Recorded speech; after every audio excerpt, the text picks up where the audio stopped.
할렐루야. 아이고,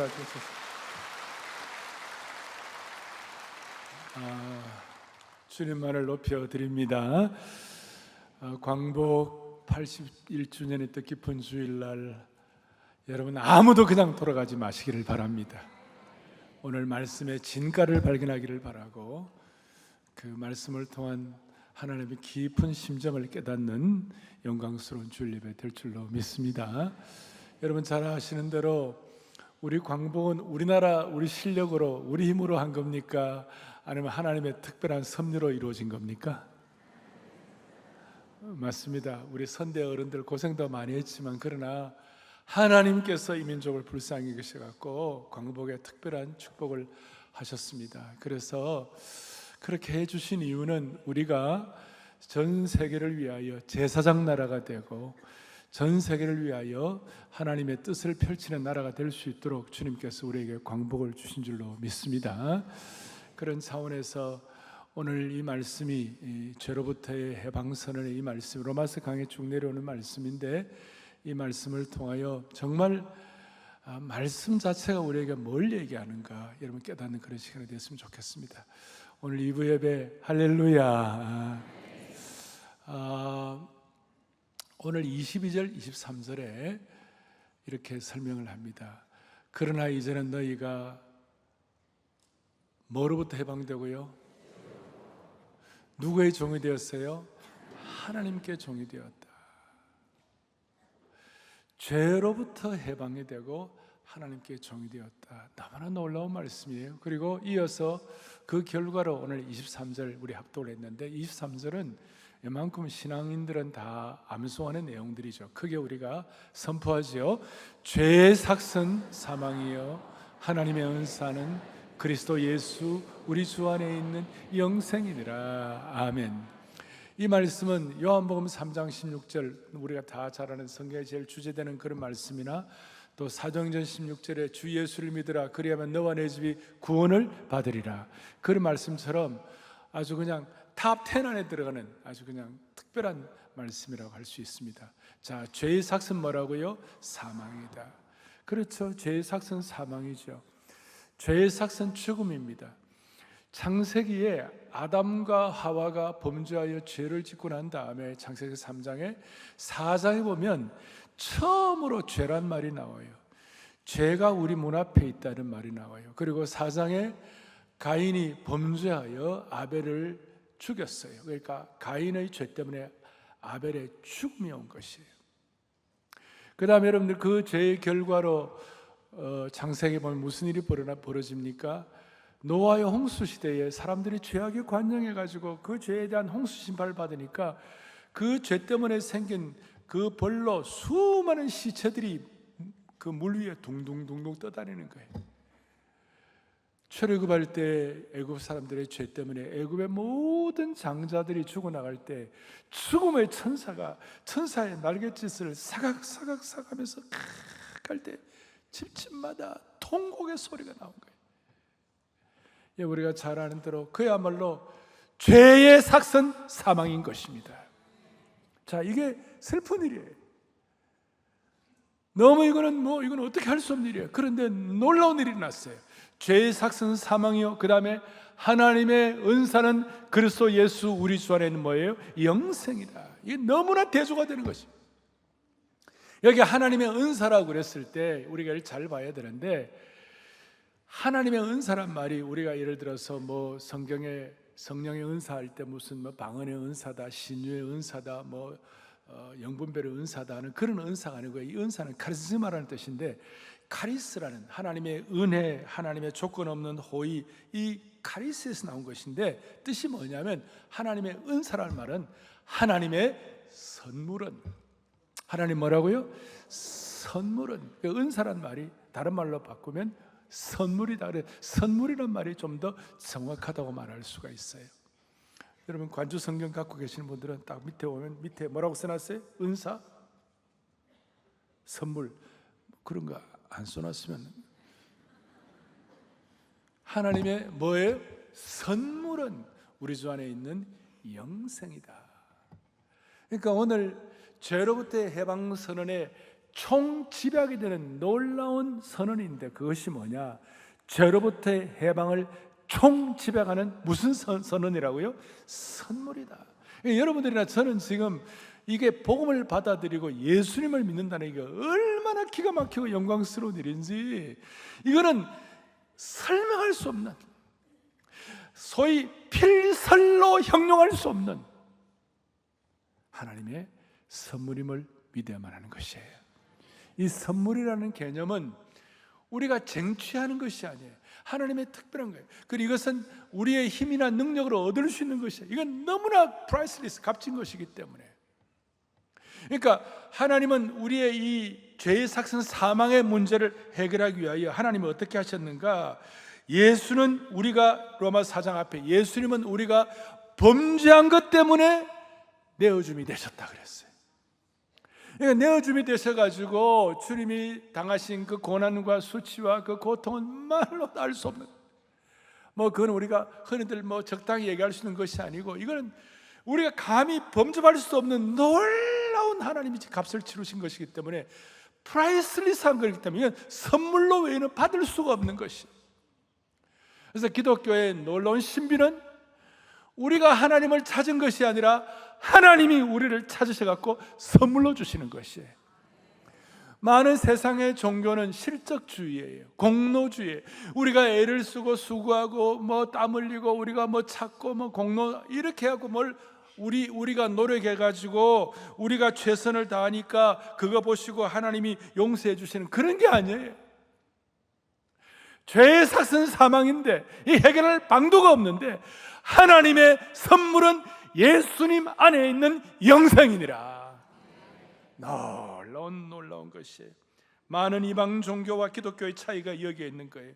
많은 종교의 이방 종교는 인간이 주도권을 가지고 자신이 지은 죄를 용서받기 위하여 제물을 바치는 거예요.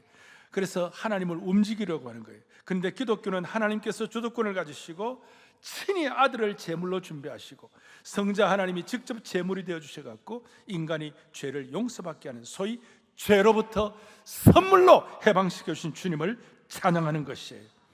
그래서 여러분, 주님께서 이 값을, 피의 복음을 친히 보혈 복음을 치르셨기 때문에 우리는 그 값을 다시 지불할 필요가 없어요. 2번 값을 지불할 필요가 없는 놀라운 선물을 받은 것이에요.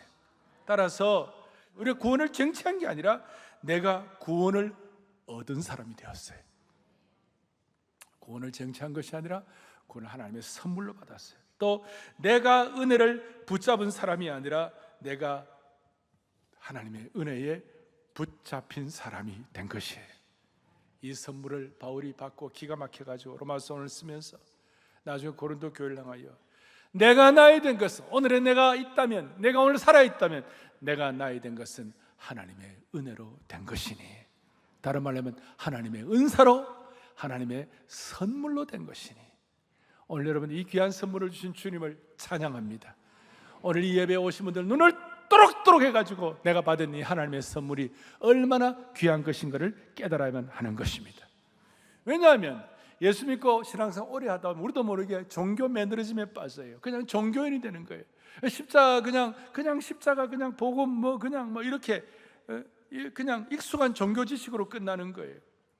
그 십자가를 보면 가슴이 뭉클하고 절절해지는 것이 아니라 그냥 교회와 집안의 장식물로만 사용하는 거예요. 그 십자가를 지고 가라 그러면 청년들은 십자가를 앞에 달고 있다 뒤로 넘기는 거예요. 제가 우리 설명을 들어가면서 얘기하는데, 그러니까 그 십자가가 그냥 절절한 것이 아니에요. 뭉클한 것이 아니에요. 그래서 오늘 이 영생 선물 복음이 우리의 심장을 다시 뛰게 해야 되는 거예요. 왜 이게 중요한가? 여러분, 살다 보면 기가 막힐 일들이 많아요. 심지어 어떤 사람은 예수 믿다가도 예수 안 믿고 탈복음화 이렇게 하는 사람도 있어요. 억울하다고, 힘들다고, 고통스럽다고. 대부분 왜 그렇게 예수 믿다가 중간에 나가 떨어지고 어려워지고 그러면 대부분 제가 가만히 보면요, 결핍이에요. 뭐냐면 이 하나님의 크신 사랑과 은혜에 대한 결핍이에요. 십자가의 깊은 비에 대한 결핍이에요. 그리고 그 결핍을 어떻게 사람으로부터 그 결핍을 충족하려고 그래. 환경으로부터 충족하려고 그러고 물질로부터 충족을 하려고 그러고 어떤 사람의 어떤 신념과 이념으로 그걸 가지고 충족하려 절대로 해결 안 돼요. 이 인간이 핍절한 것은 사람으로부터 그 핍절함을 해결하면 안 되고 그 핍절함은 하나님만이 해결해 주실 수 있는 것이. 여러분 수많은 핍절함, 억울함, 안타까움, 상처받은 것들을 사람으로부터 환경으로부터 해결하려고 하지 말고 이 놀라운 선물을 주신 하나님으로부터 이 문제를 해결해야 하는 것이에요. 선물로 주신 이 복음의 은혜와 하나님의 사랑과 은혜에 대하여 절실해져야 우리의 핍절의 결핍의 문제가 해결되는 것입니다. 결핍을 사람으로부터 채우려면 안 되는 것입니다. 선물로 주신 이것으로부터. 그래서 나도 모르게 이 선물의 은혜에 감사해가지고 주 사랑 한없고 주 은혜 끝없네. 주 선물을 사람이 어떻게 다 할까? 주 권능을 어떻게 다 할까?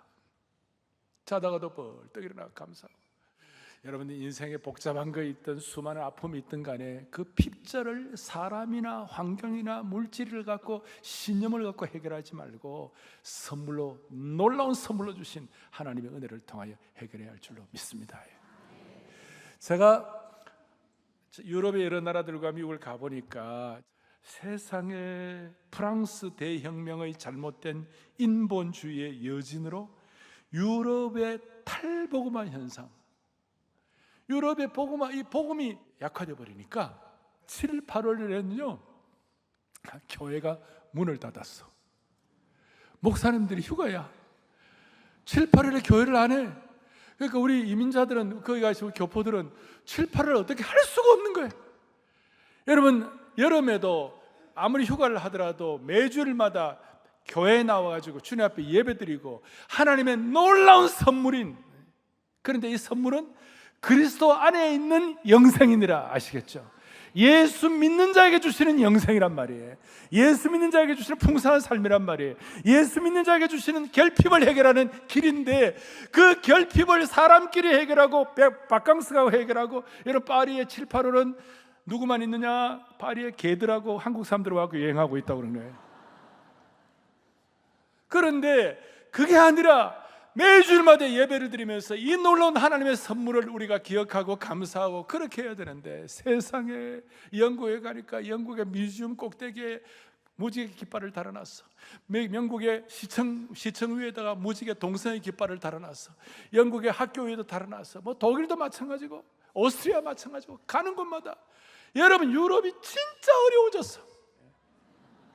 아이고 맥도날드 들어가고 뭘 하나 먹었는데, 맥도날드 먹고 난 다음에 화장실 가니까요, 화장실 앞에 사람이 있어. 왜냐? 1유로로 달래. 여러분 맥도날드 들어갔는데 그 안에 화장실 쓰는데 또 돈 내야 됩니까? 아주 못 알아들으셨어요? 그리고 어떤 또 레스토랑 가고 케찹을 달라 하니까 케찹 값을 따로 받아요. 세상에. 유럽은 갔어. 제가 그냥 하는 얘기가 아니에요. 왜? 탈복음화 현상 때문에. 인생의 결핍을 어떤 철학이나 인생의 결핍을 어떤 신념이나 인생의 결핍을 인본주의나 인생의 결핍을 사람이나 물질이나 환경을 통해 얻으려면 해결해야 안 되는 거예요. 영생을 선물로 주신, 가장 강력한 선물로 주신 그 은혜를 우리가 받아야 할 줄로 믿습니다. 여러분 오늘 이게 제가 첫 번째 주제입니다. 그래서 첫 번째 이 모든 해방선언의 총집약 단어가 뭐라고요? 선물이라는 단어예요. 두 번째는 이제 오늘 사실 이 12절부터 23절까지가 쉬운 내용은 아니에요. 근데 저는 기도하면서 어떻게 하면 여러분들이, 저는 이제 책임이 있잖아요. 본문을 정확하게 전체를 해석해 드려야 할 책임이 있으니까 그것도 여러분들이 알아듣게. 한번 보고는 무슨 말인지 잘 모르는 일들이 많아요. 근데 그 다음에는 이제 이런 놀라운 선물을 주셨는데, 그런데 사람들이 죄를 짓는 거예요. 예수 믿고도. 실제 삶에, 우리의 삶의 현장에서는 예수를 믿고도 또 죄를 짓는 거예요. 거기에 대해서 어떻게 하면 12절부터 14절까지, 그러므로 너희 죄가 뭐라고 되느냐면 너희 죽을 몸을 지배하지 못하게 하라. 13절에 너희 지체를 불의의 병기로 죄에게 내어주지 말라. 그리고 13절에 너희 자신을 죽은 자가 살아난 것 같이 하나님께 드리라. 그 다음 또 너희 지체란 말이 나오죠. 너희 죽을 몸, 너희 지체, 너희 자신, 이 모든 것들이 뭐예요? 우리 전인격이에요.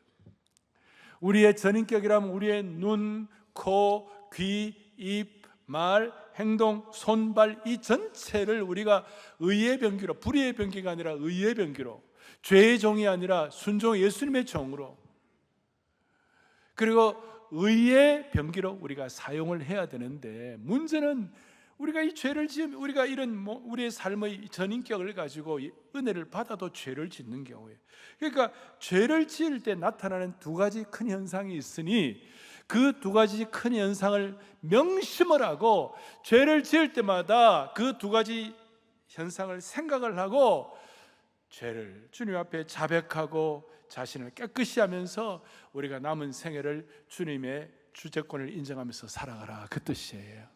그리고 어떻게 하느냐? 자, 우리 지체, 우리 몸, 우리 자신을 어떻게 해야 돼? 우리가 주님 앞에 의의 병기로, 그 다음에 예수님의 종으로, 순종의 종으로, 의의 병기로 사용해야 되는데, 죄를 지을 때 우리에게 무슨 일이 벌어지는가? 첫째, 16절부터 18절까지 보니까 죄는 우리를 노예로 만드는 것이에요. 첫째로, 죄는 우리를 뭐로 만든다고요? 노예로 만든다. 그래서 16절부터 18절까지 보세요. 너희 자신을 종으로 내주어 누구에게 순종하든지 그 순종함을 받는 자의 종이 되는 줄을 너희가 알지 못하느냐? 혹은 죄의 종으로 사망에 이르고 혹은 순종의 종으로 의에 이르는데, 하나님께 감사. 너희가 본래 죄의 종이더니 너희에게 전하여 준 바 교훈의 본을 마음으로 순종하여 죄로부터 해방이 되어 의의 종이 되었느니라. 이 뜻을 종합하면 우리가 의의 종이 되는 건 너무 감사한데, 예수를 믿고도 은혜를 받고도 죄를 지으면 죄의 종이 되는데, 죄의 종이 된다는 것은 뜻인가? 죄의 통제권 안에 들어간다. 죄의 뭐 안에 들어간다고요? 통제권 안에. 그리고 여기서 죄의 종이라고 했을 때 이 종이라는 말은 그 일반적으로 우리가 무슨 스튜어트, 뭐 정직이다, 사환이다, 혹은 무슨 자발적인 봉사나 삭스를 받고 일하는 하인이다, 그런 뜻이 아니고, 이 종은 둘로스예요. 둘로스란 말은 완전히 자유의지가 박탈되어서 다른 사람이 시킨 대로 하는 사람을 둘로스라고 해요. 그러니까 둘로스는 자신의 행동에 대한 최종 통제권이 없는 사람, 다른 사람의 처분을 기다리는 사람. 그래서 예수님은 이걸 아시고 요한복음 8장에 뭐라고 말씀하시는가? 예수께서 대답하시되 진실로 진실로 강조해서 이르노니, 다 같이요, 죄를 뭐예요? 죄의, 한번 따라해. 죄를 범하는 자마다 죄의 종이라. 자, 오늘 예수를 믿고 구원을 받아도 우리가 죄를 지을 때 우리에게 문제가 뭐가 되느냐? 죄의 통제권 아래 들어가는 거예요. 죄의 종이 되는 것이. 당시 이스라엘 사람들은 아브라함의 자손이라고, 자기들은 영적 자유인이라고 프라이드를 갖고 자부심을 큰 소리를 쳤는데, 예수님은 아니야, 너희들은 죄의 종이 되었어. 죄의 종이라는 말은 죄가 우리를 노예 상태로 만든다는 사실이에요. 죄가 우리를 얼마나 노예 상태로 만드는지, 아까 창세기 4장 7절에 처음으로 죄가 등장하는데 이런 말이 나옵니다. 죄가 뭐예요? 문에 엎드려져 있는, 죄가 우리 안방에 있는데 안방 문 앞에 죄가 딱 기다리고 있는 거예요. 그래서 우리가 죄를 지을 때마다 밖에 있던 그 죄가 우리 안방을 들어와 가지고 안방에서 주인 노릇을 하는 거예요. 안방 마님이 되는 거예요. 나를 통제하는 거예요. 나에게 군림하는 거예요. 그래서 우리가 우리가 예수 믿고도 죄를 지을 때마다 죄에게 우리가 문고리를 쥐어주는 것이. 죄가 예수 믿는 사람 문 앞에 엎드려져 가지고 호시탐탐 우리가 문을 열기를 기다리고 있고 노리고 유혹하고 있는 것이. 그래서 문이 열려 가지고 죄가 들어오게 되면 죄는 굴림자가 되고 우리를 노예 상태로 만들고, 죄가 폭군이 되어서 우리를 죄의 종으로 삼아버리는 것이. 처음에는 내가 죄를 선택하는 것 같지만 죄가 나를 끌어당기고 나중에는 죄가 나를 본능처럼 통제하고 명령하는 것이. 이런 일이 얼마나 많은지 몰라요. 사랑하는 여러분, 우리가 죄를 지을 때마다, 예수 믿고 구원받은 사람의 죄를 지을 때마다 오늘 이 말씀을 더 기억하게 해요. 죄는 우리를 노예로 삼는다. 내 삶의 통제권을 쥐고 있다. 어느 정도 통제권인가? 아주 확대 재생산시키는 통제권이 있어요. 예를 들어서 거짓말하기로 선택할 때 거짓말은 더 큰 거짓말을 낳는 거예요. 결과에 대한 두려움 때문에 거짓말이 점점 확대 재생산되어 가지고 자꾸 커지는 거예요. 한 가지 거짓말은 여러 가지, 10가지 거짓말을 가져온다는 말이 있잖아요. 거짓의 죄를 지을 때 우리가 인식하기도 전에 또 다른 거짓말하는 소위 죄의 통제권 안에 들어가는 거예요. 둘로스, 노예처럼. 분노도 마찬가지예요. 우리가 화를 내고 폭발을 하면 상대방도 똑같이 화를 내는 거예요. 부부간에 더 깊은 상처를 받고 원치 않았던 더 큰 싸움에 휘말리게 되는, 이게 죄의 노예 상태 때문에 생기는 현상이에요. 생각하는 것보다도 더 큰 심한 고통을 받는다는 것입니다. 따라서 죄가 우리 문 밖에 있는데, 우리가 예수 믿고도 죄를 지을 때 죄가 우리 안방에 들어와 가지고 그것 때문에 우리의 영적 전투와 영적 싸움에서 분리할 수밖에 없는 진지구축을 하게 되면 그래서 우리 제대로 진지구축을 하는 거예요. 죄가 우리 속에 들어오죠. 우리 공산당들은 도미노 형상 해가지고 진지론을 하잖아요. 혁명의 진지론이라는 게 있어요. 죄의 진지론은 어마어마한 거예요. 밖에 딱 있다가 들어가지고 통제권 행사해가지고 딱 장해가지고 우리를 노예 상태로 만드는 것이. 그래서 우리는 죄 짓기 전에는 죄와 피 흘리는 투쟁을 하고, 죄를 짓고 난 다음에는 이게 통제하지 않도록 빨리빨리 처리를 하는 그런 능력을 저와 여러분에게 주시기를 바라는 것입니다. 오늘 81주년 광고 해방 주일날 저는 여러분들과 함께 죄의 종로에서 해방되었다는 선언을 했습니다.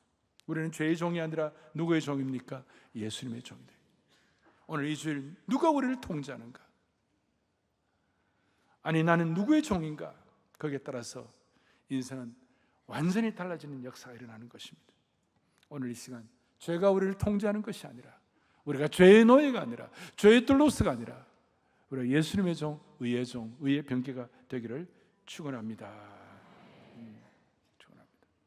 근데 오늘 이제 가장 중요한 클라이맥스를 말씀을 드리겠습니다. 죄를 지으면 죄가 우리를 노예 상태로 만든다. 죄가 우리를 통제한다. 이것뿐만 아니라 더 오늘 심각한 것이 20절, 21절, 20절과 21절을 또박또박 같이 우리 합독하겠습니다. 너희가 죄의 종이 되었을 때는 의에 대하여 자유로웠느니라. 21절, 너희가 그때 무슨 열매를 얻었느냐? 이제는 너희가 그 일을 부끄러워하느니 이는 그 마지막이 사망이라. 조금 어려운 것 같은데 이런 뜻이에요. 아담과 하와가 범죄를 하고 난 다음에, 죄의 종이 되고 난 다음에 자기 나름대로 자유의지를 가지고 선택했는데 자기 나름대로 자유로운 것 같았죠. 사실은 무슨 일이 벌어졌어요? 그때 무슨 열매를 얻었느냐? 이제는 너희가 그 일을 부끄러워하나니. 예수 믿고 난 다음에 죄를 지을 때마다 한 가지 꼭 기억해야 할 것은, 죄는 우리에게 수치를 가져오는 거예요. 죄는 우리에게 수치심과 부끄러움을 가져오는 줄 믿으셔야 되는 것이에요. 이거는 주님과 나만이 아는 은밀한 수많은 일들이 일어나는데 거기에 수치심과 부끄러움이 있다는 것. 죄를 지으면 수치심과 부끄러움을 가져온다는 것. 아담과 하와는 그 죄 지은 것 때문에 얼마나 수치스러웠는지 그 몸을 가리워야 부끄러웠어요. 사도 베드로는 죄를 짓고 난 다음에 너무나 수치롭고 부끄러워가지고 대성통곡을 했어요. 죄는 우리에게 수치심과 부끄러움을 가져오는 거예요. 이걸 제대로 깨닫고 나면 우리가 죄 짓기 전에는 피난 투쟁을 할 수가 있어요. 다시요, 죄가 우리 문 밖에 있어요. 죄가 우리 안방에 들어왔고 안방만에 노릇하기 전에 죄와의 피 흘리는 투쟁이 우리에게 있기를 바라는 것입니다.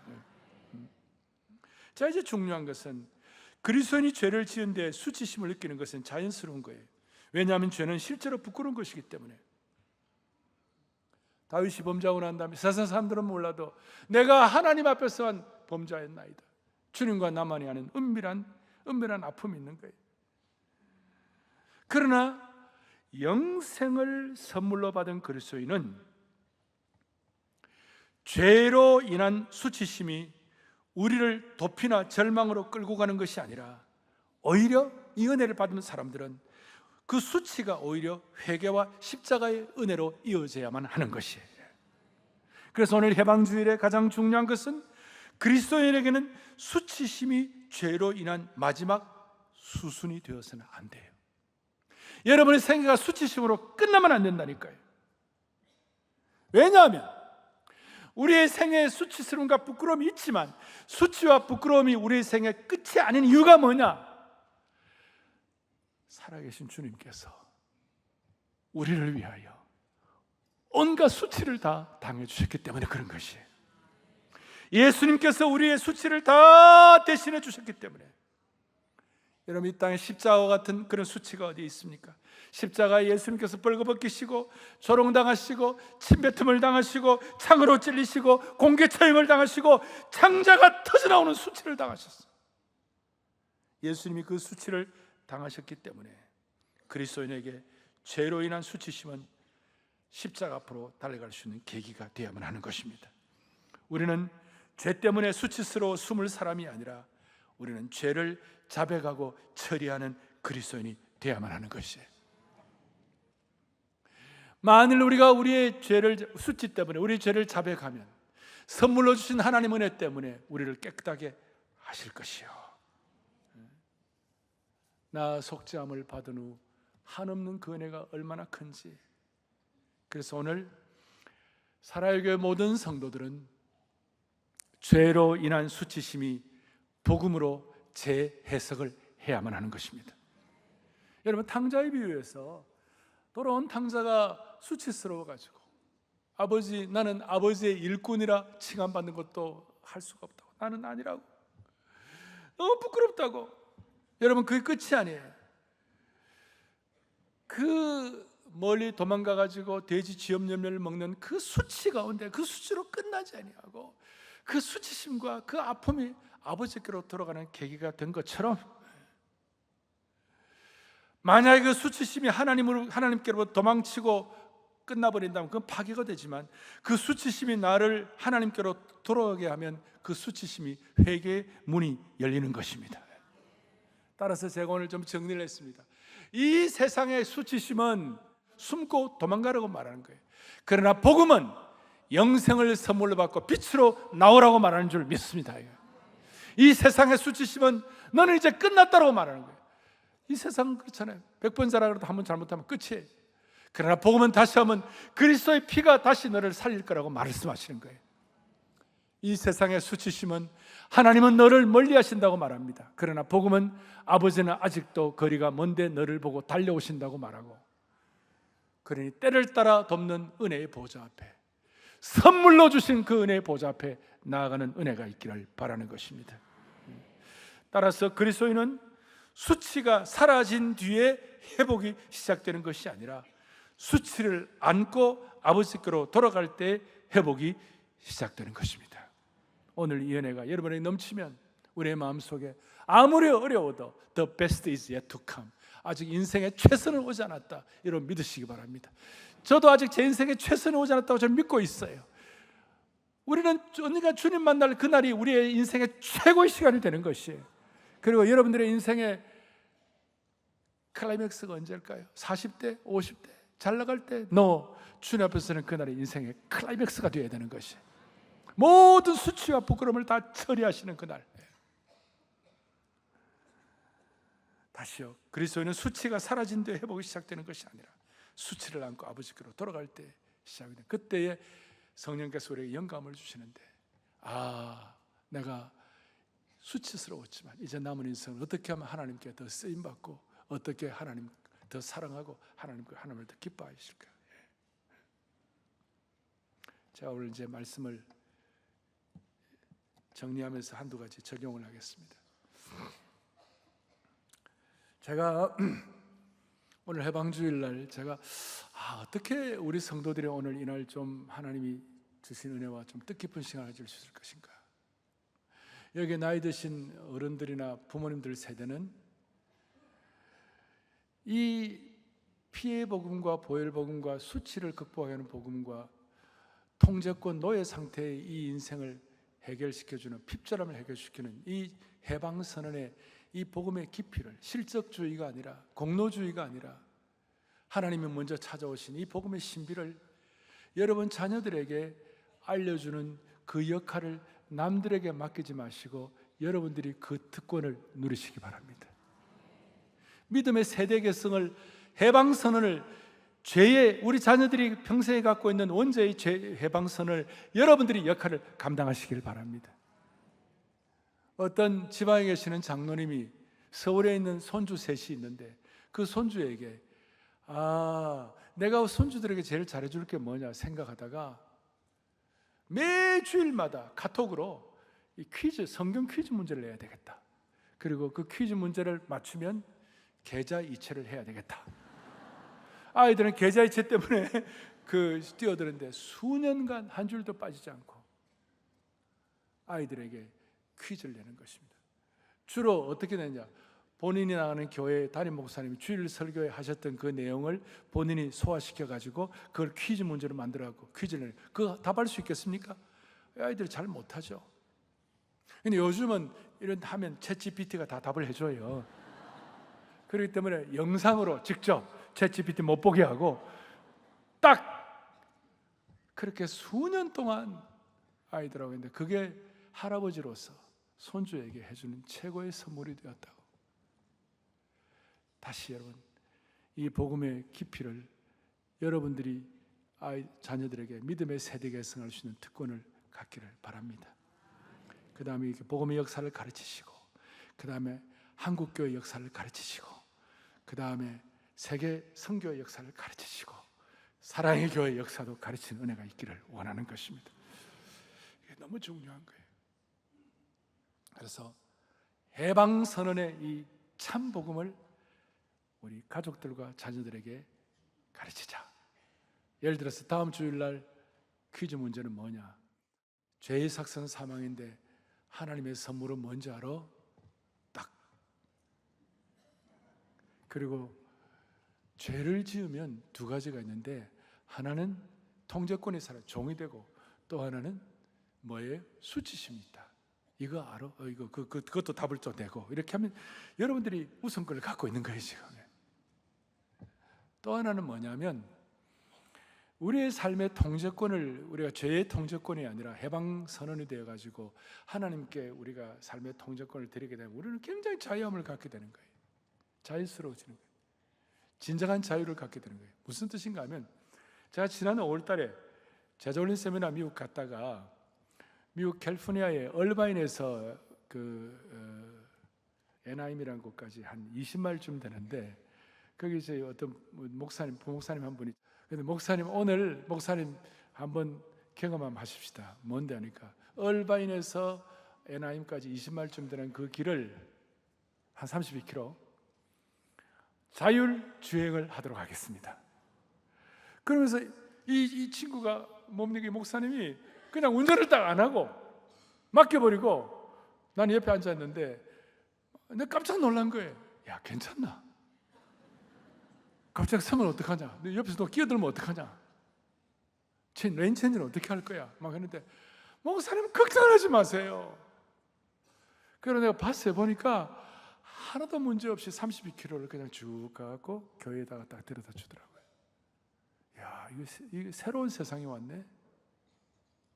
또 제가 이번에 뉴욕을 갔는데 어떤 분이 나한테 본인이 그 로봇 무인 택시를 캘리포니아에 와가지고 텍사스 탄 걸 이렇게 보여주는데 그게 소위 웨이모라는 건데 거기다가 로봇 무인 택시야. 그거는 아무도 없어. 스마트폰으로 갖다가 앉아갖고 하면 딱 갖다 주는 거예요. 야, 그게 진짜 가능하나? 그러니까 아무런 문제 없이 타고 갔다 온 걸 나한테 그 영상을 보여주는 거예요. 세상에 진짜. 그럼 너는 뭐 했노? 그러니까 목사님 새우깡 먹었죠. 앉아갖고 앉아갖고 편하게. 근데 그런 로봇 공학 이런 이제 흐름을 잘 아니까 편한데 우리 같은 사람은 그 마음 편하겠어요? 이게 도대체 어떻게 되겠노? 자, 이런 뜻이에요.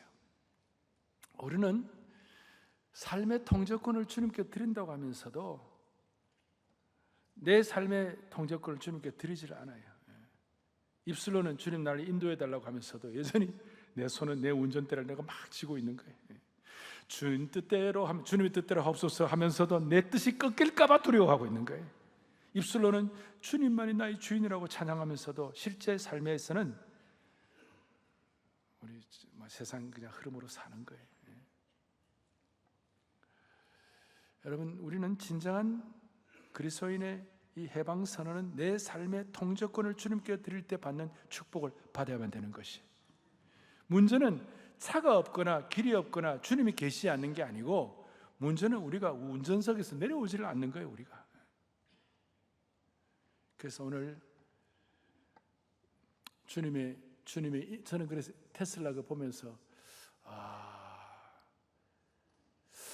주님의 인도가 테슬라 자율주행보다 못하겠나?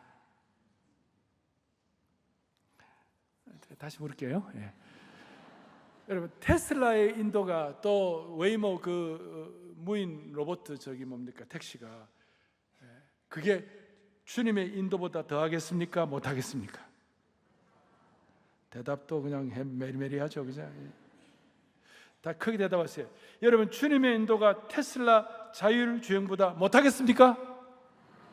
오늘 15절에 그럴 수 없느니라. 그럴 수 없느니라. 왜냐하면 하나님의 은혜가 있기 때문에 그럴 수가 없느니라.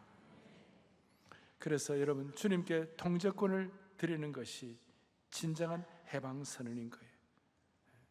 그래서 저는 테슬라가 아니라 우리는 하슬라, 자율주행이 아니라 신율주행. 우리의 인생의 운전대를 내려놓는 순간 우리가 무너지는 것이 아니라 진정한 쉼을 누릴 수가 있을 줄로 믿습니다. 그럴 때 비로소 창밖을 볼 수 있는 여유가 생기고, 하늘을 보고 나무를 보고 길을 보고 내가 만든 길이 아니라 주님이 열어주신 길이 보이고, 내가 버티는 것이 아니라 선물로 주신 하나님의 은혜가 나를 붙들어 주신 것이 보이게 될 겁니다. 그리고 자율주행 옆에 앉아 있으면 그냥 커피도 마실 수 있어요. 편하게. 테슬라보다 나은 하나님의 은혜를, 하나님의 인도하심을 기대하면서 인생의 창밖을 보는 여유를 갖고 조수석에서 하나님이 주시는 참 쉼을 갖는 사랑하는 형제자매들 되시기를 주님의 이름으로 축복합니다. 우리의 진정성을 가지고 기도하겠습니다. 하나님 아버지, 오늘 주 사랑 하나 없고 주 선물 하나 없고 이 찬양이 우리의 진실된 고백인 줄로 믿습니다. 죄의 삭선 사망인데 하나님께서 우리에게 영생을 선물로 주시는 주님의 은혜 앞에 우리 앞으로 죄에게 조금 더 문을 열어주지 않는 인생 되게 하여 주옵소서. 주여, 세상에 너는 이제 끝났다라고 수치심을 줄 때에 절망으로 도망치지 말게 하여 주시옵시고, 수치심보다 더 큰 주님의 선물 은혜의 품으로 속히 들어오게 하여 주옵소서. 가정가정마다 자녀들에게 피의 복음의 은혜를 가르치는 귀한 부모님들 되게 하여 주셔서 영적 해방 선언을 계속 계승하는 믿음의 아름다운 신앙의 가문들을 이루어 주옵소서. 이 민족도 주님 불쌍히 해주시고, 오늘 이 예배 때문에 이 민족의 현재와 장래가 희망 있게 하여 주시길 원하옵고, 우리 주 예수 그리스도를 받들어 간절히 기도 올리옵나이다. 아멘.